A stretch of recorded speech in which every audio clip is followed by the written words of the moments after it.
Hello, my name's Pete Ashby and thank you very much for looking at this video on Strengths and Weaknesses, a Better Way. The clue is in the title. The proposition I want to put to you is that there's a better way of managing strengths and weaknesses in leadership teams than most executive teams do at the moment. I don't know about you, the very phrase strengths and weaknesses rather makes my heart sink, because I think of that whole industry that's grown up around all sorts of feedback systems and psychometric testing and all the online options you now have that essentially involve CEOs and directors going through a process in which you end up being quite defensive about the way you are and justifying different leadership behaviors. You maximize strengths and minimize weaknesses, and that's what we do, and that's what the system requires of us. And I spent some years working with all sorts of different teams to try and find different ways of getting out of that defensive context into another one. And a few weeks ago, I tried an approach with a team that for me felt like quite a breakthrough. And I want to share it with you in the hope that this could be of benefit to you, because that's what this series of videos is about. The absolute key is to change the context and shift the context from discussing past behaviours into one in which you discuss your ambitions as a team, your shared ambitions for the future, and the behaviours you all need as a team to achieve your ambitions. So the key is the context shift. Now, I want to suggest to you, as CEO, that you say to your team that you want a session for up to 2 hours to discuss your strengths and weaknesses and how you can support each other in maximizing your strengths and minimizing your weaknesses. We know some of them will think, oh my God, what's coming? This is not going to be fun. But actually, hopefully they will go away pleasantly surprised by what you offer them. I think the key to this is there are 2 questions you need to ask them that will provide the structure for the whole of the discussion. And that's why I want to focus on the 2 questions you will ask the team. So I'm picturing they've come in, say there's 7 of them and you, team of 8. You're sitting around your table, you've had many exec meetings at, and you're saying, okay, a lot of the time we're together as a team, we're discussing future priorities, we're discussing all we've got to do. We know we've got a huge series of mountains to climb to achieve all that we want. We are a very ambitious team and we are pushing ourselves very hard. Today, guys, I want you to imagine it is now 12 months hence. And I would actually name that date, but put the date of the next year on the end. So, okay, it is now, whatever it is, 2015, 2016. It's that date. And we're looking back over the past year. And the discussion we're having is we're saying, wow, as a team, we achieved our key ambitions. All our key ambitions over the last year, we achieved. And in relation to some, we went the extra mile and we went beyond what we wanted. It was definitely our best performing year by far. And we are now looking at the past 12 months as a higher performing team than we thought we could become. We've done it. Okay, so you're smiling, you're looking at them, they're thinking, what on earth is coming up? We're saying, okay, in this context, I'm going to ask you 2 questions. But remember, we are 12 months down the road. We are looking back at how we became the top performing team we have become. The first question I want to ask you is, what for you personally, looking back now over this 12-month period, are the 2 key strengths that you have offered others in the team to enable us to become the top performing team that we have become? What are your 2 key strengths that you have offered us? I'm going to split you into groups. If there's 7 of them, 2 of 2 and 1 of 3. Go and stand in a corner, please, just for 10 minutes. You're just helping each other sharpen up your personal views about your 2 key strengths, and then bring them back to the team, and we'll share them with each other.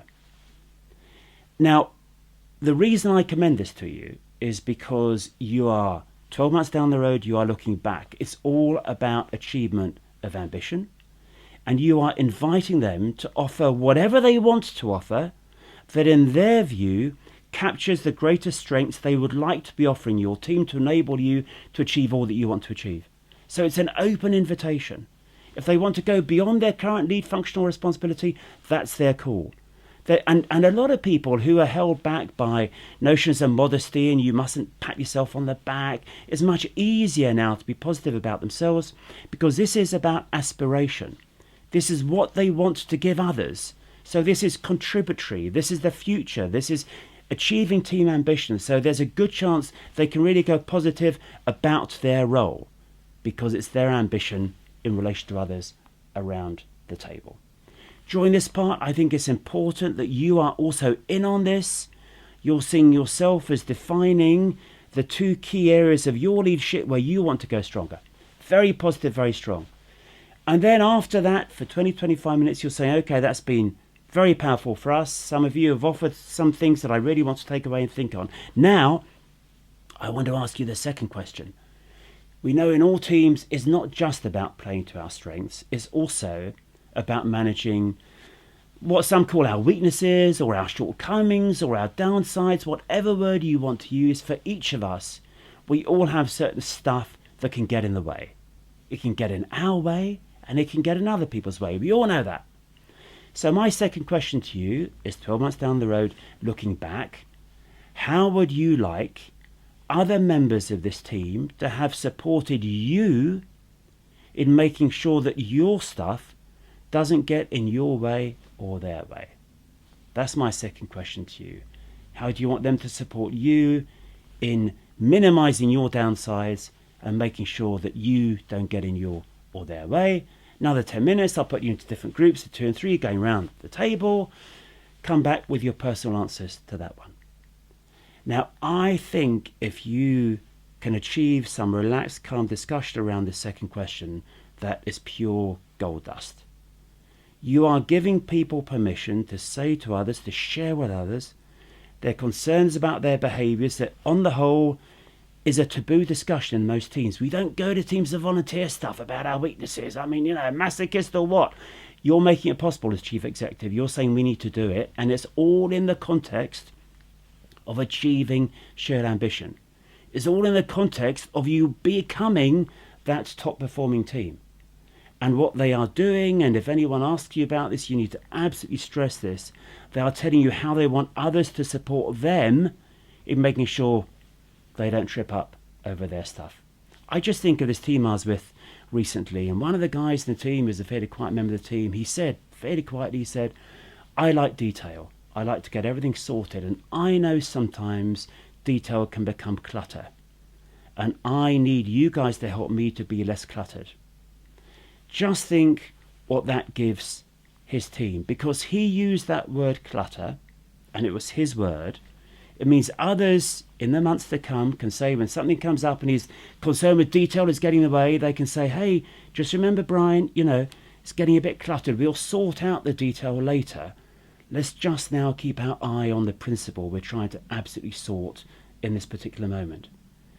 When we offer words about ourselves that identify our shortcomings, it's much easier for others gently and supportively to remind us in that moment when our shortcomings are getting in the way. For years with various friends of mine, they've known my passion can go over the top and I can become a bit excessive.